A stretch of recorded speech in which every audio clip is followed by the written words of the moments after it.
ओम नमो भगवते वासुदेवाय।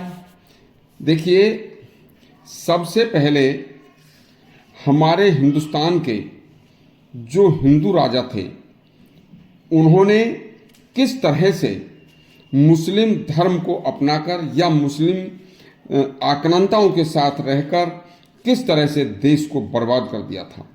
अब आप देखिए,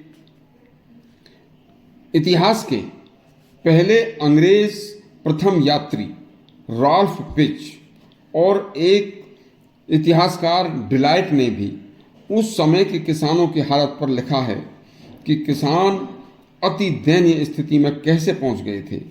सुनिए, अरब के मुगल बादशाह बाबर ने 1526 में जब दिल्ली के तख्त पर कब्जा किया था, उससे पहले बाबर कई आक्रमण करके यहाँ के मुस्लिम व हिंदू शासकों से लड़ाई लड़कर 1519 में पानीपत के युद्ध में पहली बार अरब से तोपें लाकर विजय हासिल कर चुका था और धीरे धीरे इस तरह से 1526 में वह हिंदुस्तान का सुल्तान बन गया था।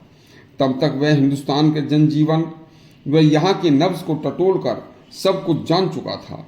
देखिए, जब उसे पता चला कि यहाँ की जनता मुख्य रूप से गांवों में रहती है और अब से पहले गांवों की जनता को मुस्लिम शासकों ने टैक्सों की यातनाएं दे देकर बहुत कमज़ोर कर दिया है, तो इनसे अब मन माफिक काम कराना कोई मुश्किल काम नहीं है।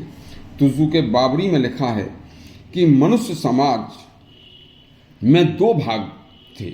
नंबर एक, पहला भाग था विलासितापूर्ण जीवन जीने वाला, जो कि पहले पिछले शासकों के क्रूर दबाव में आकर या तो मुस्लिम बन चुका था या फिर जो मुस्लिम नहीं बने थे तो भी वे मुस्लिम शासकों के लिए काम करते थे और इसकी एवज में विलासिता का जीवन जीते थे।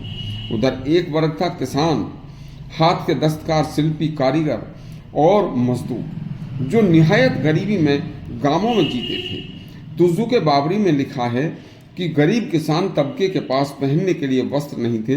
गरीब किसान में मजदूर, दस्तकार, हाथ के से काम करने वालों लोगों के पास ठंड से बचने के लिए कपड़े नहीं थे, जिसके कारण लोग ज़्यादातर नंगे शरीर व नंगे पैर रहते थे।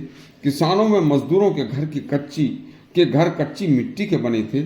फर्नीचर के नाम पर गांवों में केवल बांस की खाट और खजूर के पत्तों की चटाइयाँ थीं। खाने पीने के सभी बर्तन मिट्टी के थे। पीतल या कांसे के बर्तन तो केवल दशमलव में किसी के घर में हो सकते थे। किसानों पर मुस्लिम शासकों ने ज़कात, खराज, जजिया, खम्स और रास बटाई जैसे 5 भारी भरकम टैक्स, दुखदाई टैक्स लगाकर उन्हें भूखे नंगे मरने पर मजबूर कर दिया था।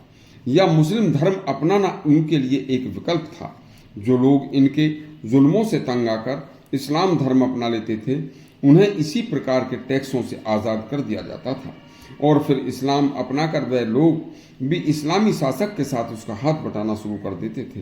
इस तरह बाबर ने 1526 से 1530 तक हिंदुओं का भारी दमन किया।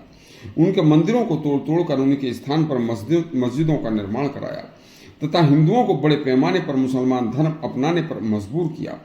1530 तक पूरे हिंदुस्तान पर वह यहाँ का राजा बनकर उसने राज्य किया। 1530 से 1556 तक बाबर के बेटे हुमायूं ने इसी तरह से अपने पिता के पद चिन्हों पर चलकर हिंदुओं का दमन करके राज्य किया।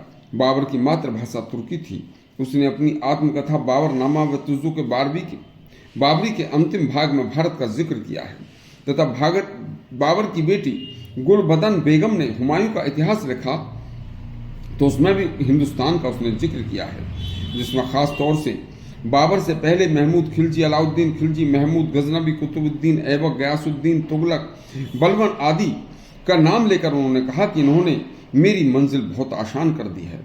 देखिए, इतिहासकार बर्नी लिखते हैं कि फिर भी दिन प्रतिदिन बाबर का हिंदुओं के प्रति हृदय कठोर होता चला गया और इस तरह से बाबर ने हिंदुओं के समस्त विनाश के लिए कसम खाकर भारी अत्याचार और हत्याएं करनी शुरू कर दी।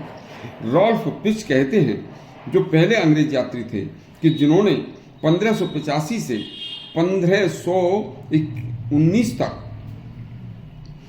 की बाबर से पहले की जो अन्य मुस्लिम शासकों की द्वारा हिंदुओं के ऊपर अत्याचारों की जो कथाएं लिखी हैं, वे हिंदुओं की दुर्दशा व उनके भूखे नंगे मरने पर मजबूर होने की का पूरा सचित्र वर्णन उन्होंने किया है और कहा है कि यदि उस समय हिंदू राजा आपस में एक दूसरे से बिना किसी बात के, बिना किसी खास कारण के, अपने अपने घमंड के कारण न लड़ते और आपस में एक होते तो भारत में इस्लाम का पदार्पण ही न होता। आगे की कहानी कल सुनाएंगे। यदि आपको यह प्रसंग अच्छा लगा हो तो हमारा चैनल सब्सक्राइब करें और घंटी दबाएं। धन्यवाद।